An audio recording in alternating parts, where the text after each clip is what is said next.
Welcome, everybody, to Pizza Industry Convos, part of the I Need Pizza Club network. I'm Michael Fox from Pizza Club and the Beach.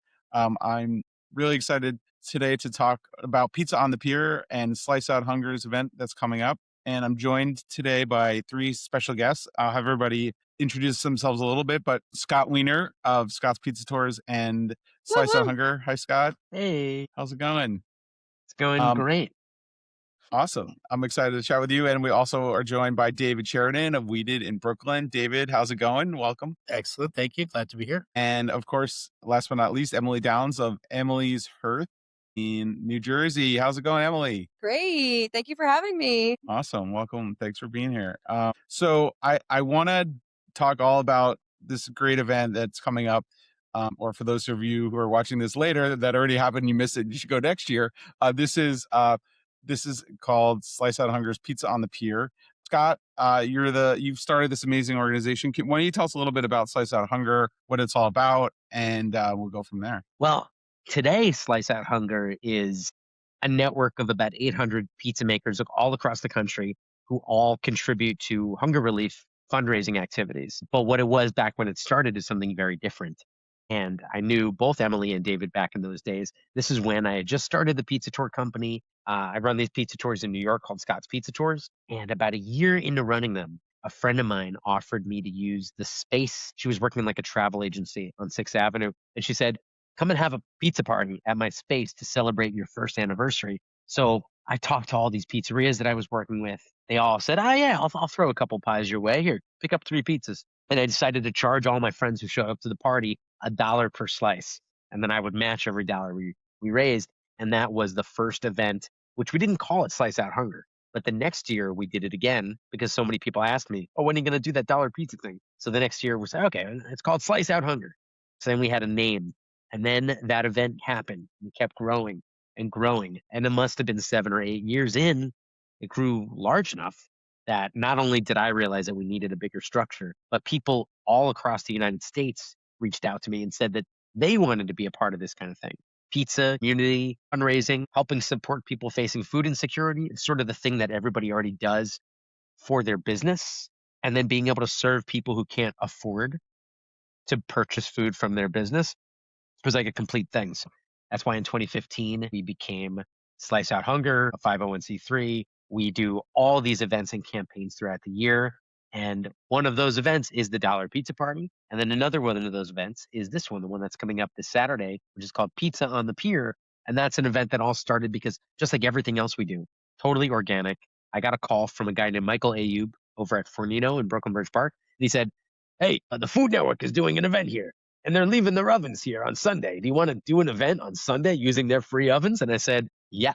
So we built this whole event around free ovens. Wow. Yeah, and that's how this thing started. And now that Food Network event has moved on, and now we're sourcing our own ovens. It's a lot more annoying now. But the point of it all is beautiful. And that point is to bring all these great pizza makers together and Slice Out Hunger. That's what we stand for. Community through pizza and using that community to support people who are in need. That's awesome. I love the origin story of the dollar or $2 pizza party, small event turning all the way to this. So this is cool. So I want to know a little bit more about the event itself. But I just want to make sure we introduce everyone else. Emily, tell us a little bit about your pizzeria and how you kind of came to get involved with this party here for Slice Out Hunger. Well, so I remember it must have been like the first or probably the second year that Scott started this. I believe I was working at Keste Pizzeria at the time, and I think it was in the basement of a church, right? And I remember more be like, I wasn't there necessarily serving pizzas. I was like hype girl, like showing up and like, just having a good time. But it's so funny too, like sort of coming back years later, like, I mean, I don't know, what, 15 years later? I don't even know. It's a long time later. And actually then sort of representing myself, which is so cool. So I have a wood-fired pizzeria in northern New Jersey. It's called Emily's Hearth. We use all locally grown organic wheat in our products and source local cheeses and things like that. And I just love what Scott's doing so much. I mean, like where my restaurant actually is a Section 8 community. So that's a really big part of what we do as well is, not only feeding, but also trying to hire a lot of the people who are in need and give people opportunities and a place to feel like they're a part of a community. So, like, I totally resonate with everything that Scott's been doing over the past X amount of years. So it's really cool to sort of come in. And also, it's great because I've worked with so many of the people who are a part of this event that it's also like a homecoming a little bit, being like, oh my, because I mean, I'm really out in the middle of nowhere compared to everybody else. It's still a lot of like, people were still in New York and in Brooklyn and in Jersey City. So, I'm the one who's like, way north. Sussex County, cow country. So it's really special for me to come back. And it's just like, I just get so excited to see everybody that I knew from years ago and still be like, and now I got my own thing and here we are. And it's just like, it's great. I love it so much. And I'm really looking forward to this weekend. Nice. Yeah. And I think I saw that, I believe Roberto and Georgia from Keste will be there, right? So it'll be a true full circle homecoming moment for you, I'm Oh, sure. yeah. Awesome. David, I want to talk a little bit about your same question for you. Like, tell us a little bit about We Did in Brooklyn and how you kind of got involved with Slice Out Hunger.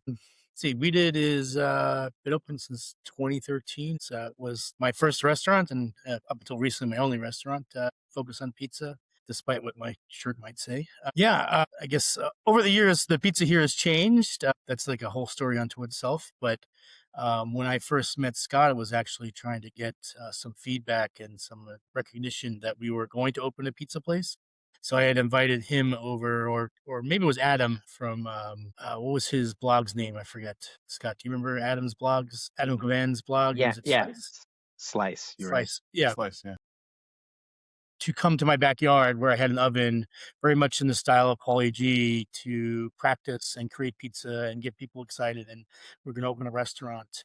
So that was my first introduction to Scott, as I believe he got invited by Adam to come to that. And that grew into Scott actually showing up with pizza buses every once in a while to the backyard, which was incredibly awesome for me. And I think pretty cool for his guests as well. And then we finally got rolling into the restaurant. And I don't remember the first year that we did Pizza on the Pier. It might have been the first year, but it's just kind of an easy, natural thing for us to be involved in. I started the restaurant not just to create income. It was to try to do things for the community and as much as we could. That's kind of fallen to the wayside and as much as we used to, but the Slice Out Hunger events that we participate in that really make it easy for us to contribute back a bit. I like the Pizza on the Pier one in particular. I think Scott noted something that it has a lot to do about the pizza makers and it's not so much about the pizzeria, and that it's kind of like what you bring is what you want to talk about. Because you could just show up and make pizza with what's supplied, or you could everything and create your own pizza. But the ovens are kind of an equalizing force there, so you get to see people doing from different styles in the same cooking utensil or device. So from a pizza standpoint, I find that appealing and interesting. Absolutely. Yeah, no, I was just going to say that like it's a great way to kind of, it's choose your own adventure, right? You can kind of bring whatever you want or just kind of go with the flow, right? Like you can really have fun with it. But I guess we should kind of, Scott, to circle back about kind of like, what is this event? And I know you mentioned that to me, it's not a pizza festival. And we should point that out. This is a unique event. And I don't know that anyone's doing this kind of thing. So talk a little bit more about like how this works when we show up there, because there are a lot of pizza makers. David, Emily are two of many pizza makers. There's a whole crew and there's different sessions. There's 3 sessions, right? So talk a little bit about how the flow of this event goes so people understand like what it's like to come to this event. Yeah, big picture, it's a pizza party. And it's outdoors. It's in Brooklyn Bridge Park. It's on Pier 6 at Fornino, which is itself a pizzeria. It's got a big patio. But on its face, this is a pizza party. You buy a ticket, you show up, you get in for 90 minutes, and you get unlimited pizza. There's also Coca-Cola products. There's some Keste gelato with some Cordo olive oil on top. There's like all these companies that we work with as partners show up and do something fun. Beehive supplied a bunch of plant-based products for this. It's just a huge pizza party. It's great. But you're right, 30 pizza makers, and they're not all cooking at the same time. They're split up between 3 different sessions. Each of those sessions is 90 minutes, which means that each pizza maker comes in and they're cooking for 90 minutes, and then it's, all right, clean up, get out, make room for the next people. This way we can sell tickets for each session and have there be completely different pizza all day long. And that's divided up among 5 different pizza ovens. So all those pizza makers are using those 5 ovens. And we kind of put people together who we think would jive really well, like people whose personalities work well, whose bake temperatures for their pizza in their home pizzerias are close. We're not going to stick a New York slice joint next to a VPN certified Neapolitan because they're just not going to work well. And it's really a focus not just on the pizzerias, but on the people themselves. And that's why it's really important that, like, this is Emily Downs, who of course started Emily's Hearth, but it's Emily. She's a human. This is David Sheridan from We Did. But We Did is not just a restaurant, it's a human. And we started this whole thing during COVID, right when you started to be able to have outdoor hangout sessions. Remember, it was like, okay, you can hang out outside, but you got to stay a few feet away. We started it then. So the whole idea was to kind of counteract this force of nature that was the restaurants all going 100% delivery because they had to. And we wanted to recover the personality of restaurants, because when you rob somebody of the ability to visit the restaurant, really take away the whole point of the restaurant. It's not just about the food. If you go to a restaurant and you say, I could have made this lasagna at home, the answer is, well, of course you could. But if the restaurant is enough of an experience, then you would rather go there. And so that's why I wanted to remind people that there's humans, and that this whole world of having food delivered to yourself and then writing a review based on the poorly delivered pizza that was carried sideways, like I wanted to pull us back from that. So that's why it's not just about like We Did and Emily's Hearth and Defara and Table 87. It's about the people behind those restaurants. And so when you go to this event, you're not going to get a Table 87 pizza per se, not going to get a Defara pizza per se, but you're going to get the pizza cooked by those people, which means it will come out in their style. But like David mentioned before, it's a cool event to go to because we make it really easy to participate. We supply dough, sauce, cheese, toppings, almost anything you want. You could show up and just cook, or you could I'm going to bring my own pickled red onions. I got to bring my own salsa verde, whatever.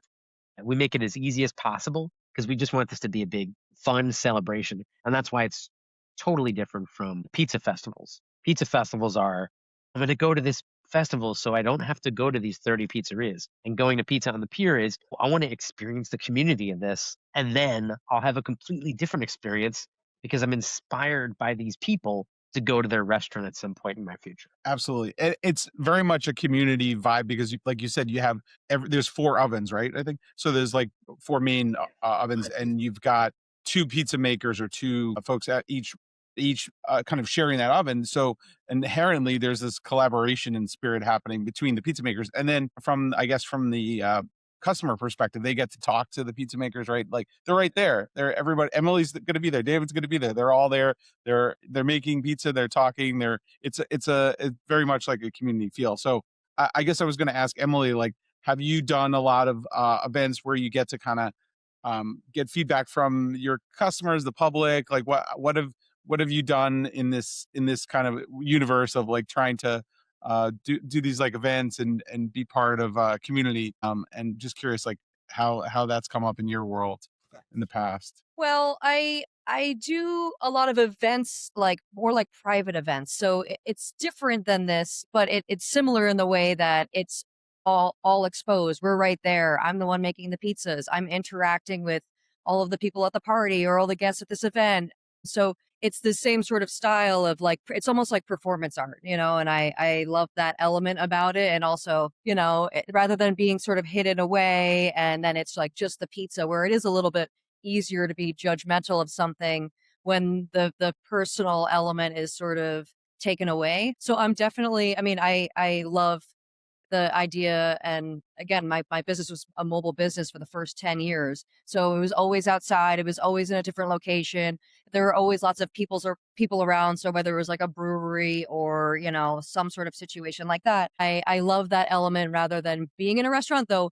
I do like going, it is really nice to have a home base where it is like, well, welcome to my house, so they're very different things, but it's just a great way of making and creating and being with everybody. And at this event, I do love it's like you're back to back with another person, whoever it is, and you're like, well, I got your pie. Well, we're good, so you're like, working together with each other or like competing a little bit with each other, which I try not to do, but that's a little bit more of my natural tendency is to compete. But we're all there together and having a good time, and it's fun. It's great.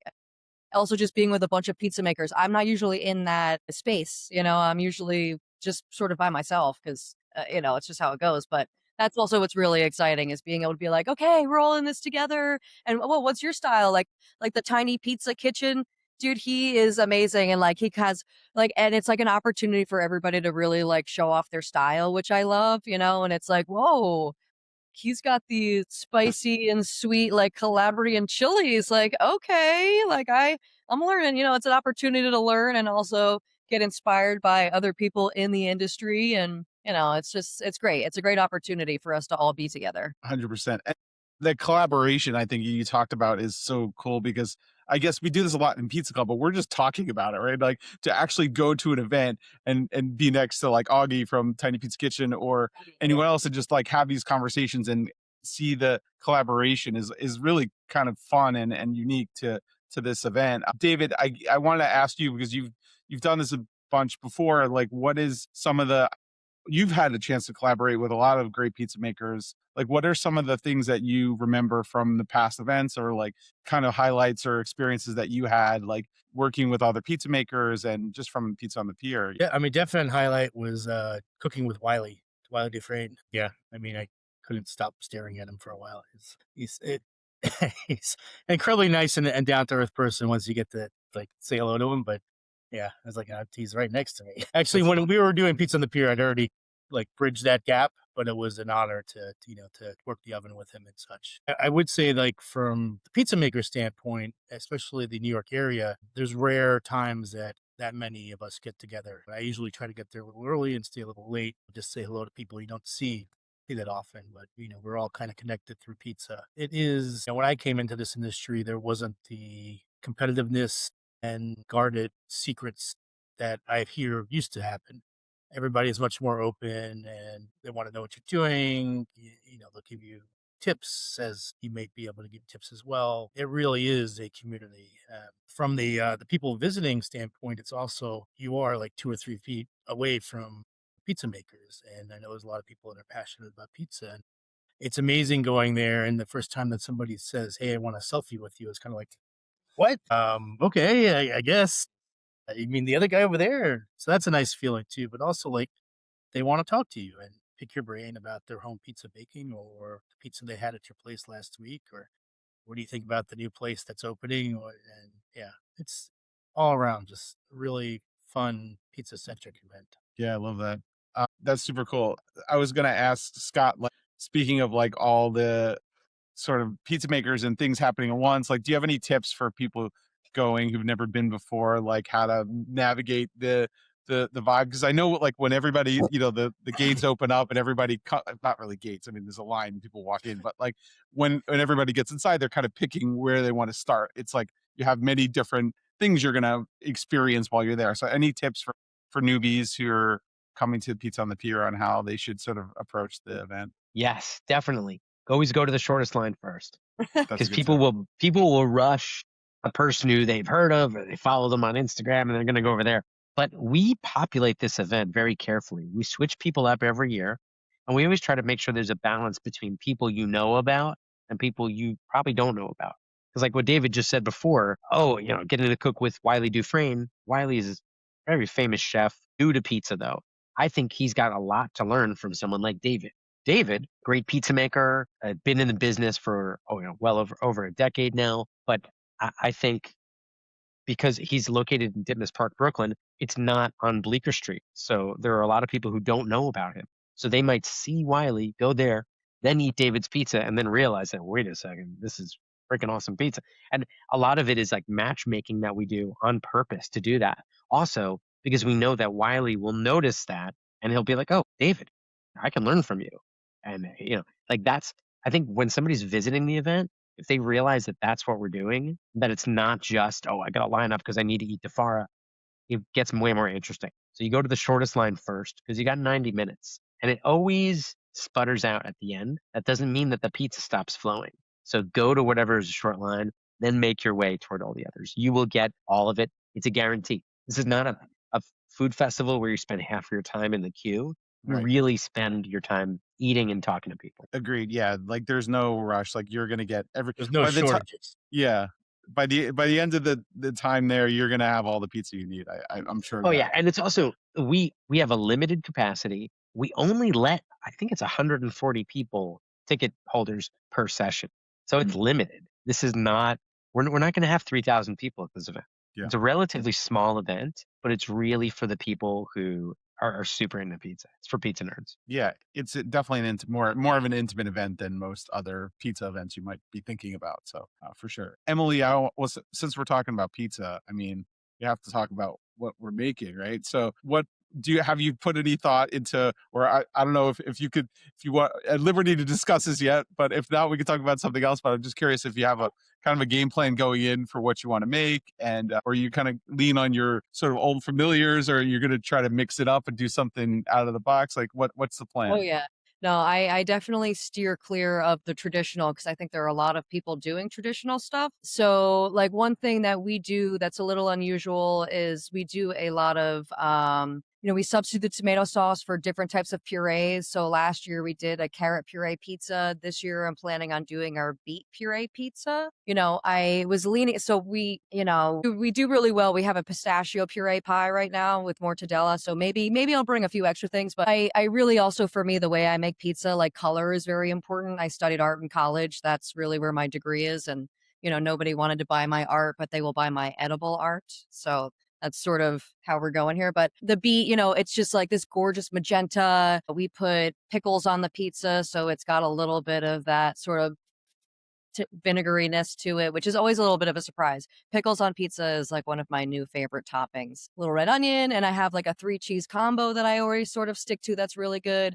And then, I have a few other moves that I do to create a little bit other, like another pop of color. So I'll mix like different, like dragon fruit flour, like powder or flour or butterfly pea flour into heavy whipping cream, and then I'll add that on top. So then that creates a little bit of just a bunch of other beautiful scope of color. So it's really colorful and really beautiful to look at. Well, I'll put flowers on pizza.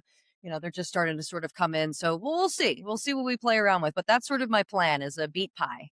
I love it. And most people, like, when they come to the restaurant, they're like, what? It doesn't even, like, it's not something that people would necessarily want to order. So this is also a good opportunity to showcase things like this, because it's like if you actually eat the pizza, and I've had a lot of people be like, wow, I would have never ordered this, but this was phenomenal. So it's a great opportunity to put something out there that's a little bit different for people to also expand their minds, rather than just sticking to what they know and going to a place and they would order like, okay, I am, I'm a this or I'm a that, and I'm traditional. It's like, well, try a little bit of this, and maybe, maybe you'll try something a little bit different next time and be a little adventurous. So that's my plan. I definitely am going left field. I love it. That's cool. Yeah, and I think you're right. Like this is a good chance to bring out something different and unique, because there are so many pizzas here that, going kind of straight down the middle is a little too safe, right? So It's I a love good it. way to And judge. what's that?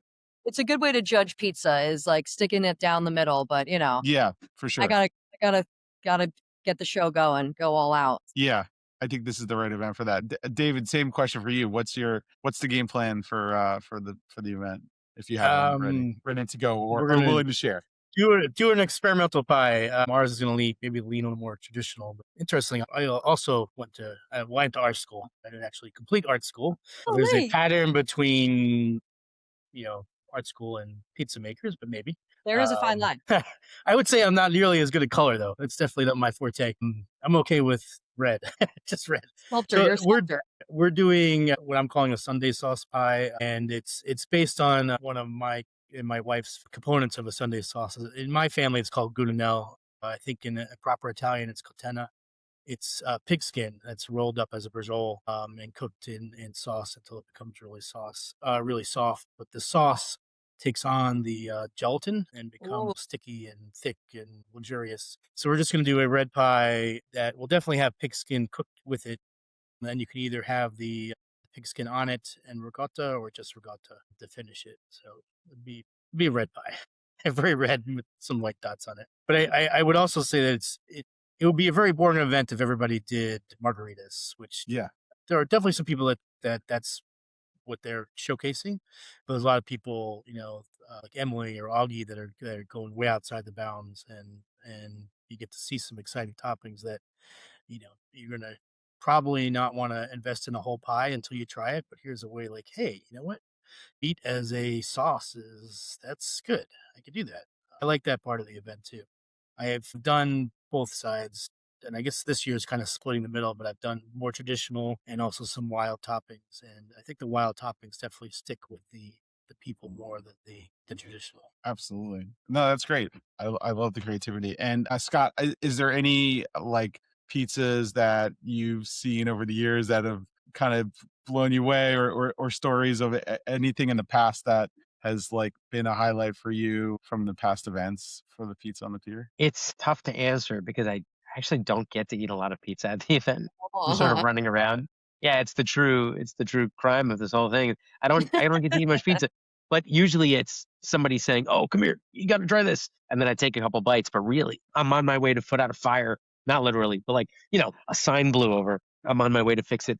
But I've had such like Augie's pizzas, of course. I remember I really loved Andrew Bellucci's pizzeria would do a clam pie, which was Oh, really special. I mean, Yeah, I don't think I've ever had a bad pizza at this event because it's so fun and creative, and it kind of changes a little bit as the day goes. Everybody submits to us what they're going to make because we print up signage so that people will know what they're about to eat.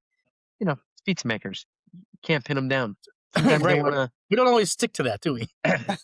No, and I'm very aware of that. Obviously, I mean, like for the past basically 20 years, I'm dealing with pizza makers every day, and I love it. But yeah, you're a hard bunch to wrangle, and that's why I love you. That's why I love you. So yeah, there's just tons of really cool stuff and really creative, and like you see such a combination of great pizza makers who are creative in different ways. Like what Emily is talking about is all this crazy color and all this kind of stuff, and then you use somebody like Chris from Pizzeria Bacci, and he's all about dough. It's like just a dough thing. And I love that you can have that whole spectrum all present at this event. absolutely. Speaking of this event, what we didn't get to talk a little bit about the kind of the purpose of the event, and how who it's serving and what it's for. Can you just talk a little bit about the proceeds of this event and where they go to, and what is this event supporting? Yeah, everything that Slice Out Hunger does is to support people facing food insecurity. So we don't take a percentage of donations and use that for our admin costs. All of our admin costs are covered by our corporate sponsors. So if you see a company logo, that's somebody who's basically helping us pay the bills so that 100% of the money that comes in can be used for whatever beneficiary project we have. For this particular event, all the money that we raise goes into a fund called the Pie It Forward Program Fund. Pie It Forward is where we send pizza to shelters, soup kitchens, basically any place where there are people facing food insecurity, and it's on a by request model. So people can go to our website, put in a request. Hey, we're at this shelter. I need to feed 60 people next Tuesday. Great. They put in a request and then we satisfy it. And we've got that fund separated into 8 parts of the country. So we have a separate fund for every part of the country. So if we're doing a fundraiser in the Mid-Atlantic or the Northeast, that money stays local. So if we raise a few $1,000s from this event, that money is used to buy pizza from independent restaurants to be served to people facing food insecurity. And that's the Pie It Forward program. That's awesome. And if anybody is interested in like not being able to go to this event, or they're watching this video and it already happened and they're like, oh man, I want to go next year, but how can they is there ways that they can contribute without being there? Oh, yeah, absolutely. The best thing to do is to go to sliceouthunger.org. And then if you want to be a volunteer or some way involved, there's a button at the top of the page that says Get Involved. You just click that, shows you how to volunteer. There's a donate button. Of course, you can always make a donation. But really, the best way to support something like this is even if you can't be here, buy a ticket, call up somebody you know in the New York area, tell them to come and show up and eat pizza with us. I love it. That happens all the time. For sure it Really cool. does. I know we're gonna have to wrap up here in a minute, but before we go, I just want to kick it over to David and Emily, and get any last thoughts or things that you want to say before we wrap up, or things you're looking forward to for the event coming up. I guess we'll start with Emily here. Well, I just am so impressed with you, Scott, and all the work that you're doing and pushing this whole project and all its expansion over the years. I just think, as people who serve food and are just a part of a community in general, I think it's just a really important part of what we do and people do essentially everywhere and anywhere. It's like you have to be giving back. You have to be supporting the people around you, especially if you have things that are successful and doing well. That's even more of an opportunity for us to support the people who are not doing as well. So I'm just really excited to be involved in this event for that reason, and also of course seeing everybody and making pizza and all of the fun, but it's like the heart of the spirit of what we're doing is really to help those who are in need. So I mean, that's just it, that's it. So I think it's great. And Scott, you're the man. I think you're the best. So great job. We just do what we do. Like, I think what's cool about all of us is we all run our businesses, and part of the best part of why we run them is because it gives you the flexibility to do what you want. And if part of the things that you want to do are to support your community, then there you go. Like, Emily, I know your place. You're such a part of your community in Sussex. David, I live in the neighborhood, or 2 neighborhoods from Weeded, and that is a community spot. Like, everybody in the neighborhood knows it, loves it, and I know David likes to give back in ways like this. To me, it's the best part of running a business. Best part of running pizza tours is to realize that not everybody has the luxury of spending money on food as entertainment. And what I do is food as entertainment. I do pizza tours. So it's great to be able to kind of balance things out by making sure that we pay attention to everybody else around us. Well, I would also say it's educational. It The is. tour is Oh, educational. definitely. Well, entertainment through education. I always tell my guides, number 1, got to make sure people are having a good time. Number 2, hopefully learn. they're having a good time by learning about pizza. For me personally, my tours are flipped a little bit. I'm not as good at taking it. I'm more about like, well, you have to understand the soil content to understand the tomato. Love it. Does David, anybody know any? Does anybody know what the weather is on Saturday? Are we looking good? I don't even look. It's going to be beautiful. It's It's gonna going to be perfect. There's not Not even going to too be a hot. cloud, I was told. What Yeah. Scott has been kind enough not to say is that I saw Scott last week and I was telling him, I look forward to seeing you on Saturday, because I thought this past Saturday was Pizza on the Pier. And if I had not seen him, my ass would have been at the Pier going, where the hell is everybody? I totally got the date wrong. So hopefully we have weather like Saturday and it's coming Saturday. Yeah, it's going to be Well, great. Fingers crossed. And I should also, it's going to be great.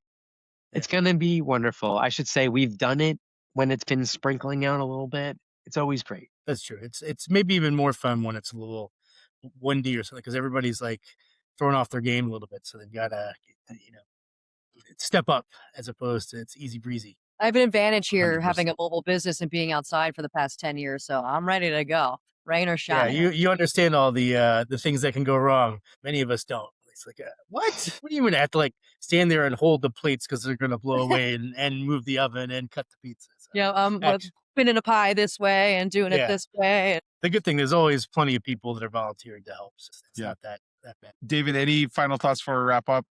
Thank you so much. No, I really appreciate the invite again, Scott. I look forward to seeing everybody, and yeah, it's a great event. This probably won't air before the event, but if it does, come see us. It's fun. Awesome. Thank you all. Emily, tell us how people can find you on social media. If you want to check out your pizzeria or find you on there. Yep, I'd say the best way right now is Emily's Hearth on Instagram. So it's #Emily's.hearth. You'll find us. I'm 10 years into a business and I still don't have a website, but it's cool. It's coming. It'll come one day. I don't think Scott, you can need do it. that for me? Huh? Yeah, they're outdated. Yeah. You don't even need a Who needs website. You're good. David, how can everyone find you? And we did. On Instagram is probably the best way. It's Weeded Brooklyn, at Weeded Brooklyn. We do have a website, but it hasn't been updated in 10 years, 13 years. But nobody mentions it. So, yeah, and you can always, if somebody wants to actually reach me, it's David at Weeded Brooklyn. Awesome. Thanks, David. And Scott, tell us how to find you and Slice Out Hunger and all things Pizza on the Pier. It's really easy. At Slice Out Hunger, sliceouthunger.org, Slice Out Hunger everywhere you go. And if you want to volunteer for anything in the future, on site or remote, we do a lot of virtual volunteering. Just click the Get Involved button at the top of the website. Awesome. I want to thank all of you for joining me today. Thank you so much for everything you're doing for this event and to help a great cause and be part of an awesome community. So thank you guys again for your time. Thanks for Thank you. having us, Michael. Scott, Emily. See everybody Saturday. Nice to I'll meet see you all Saturday. I'll see you. Thanks, Yay! everybody. And this has been another episode of Pizza Industry Convo as part of the I Need Pizza Club network. You can follow us on all the social channels, I Need Pizza Club, one word, or our website, I Need Pizza. See you guys next time. Take care. Bye. Bye.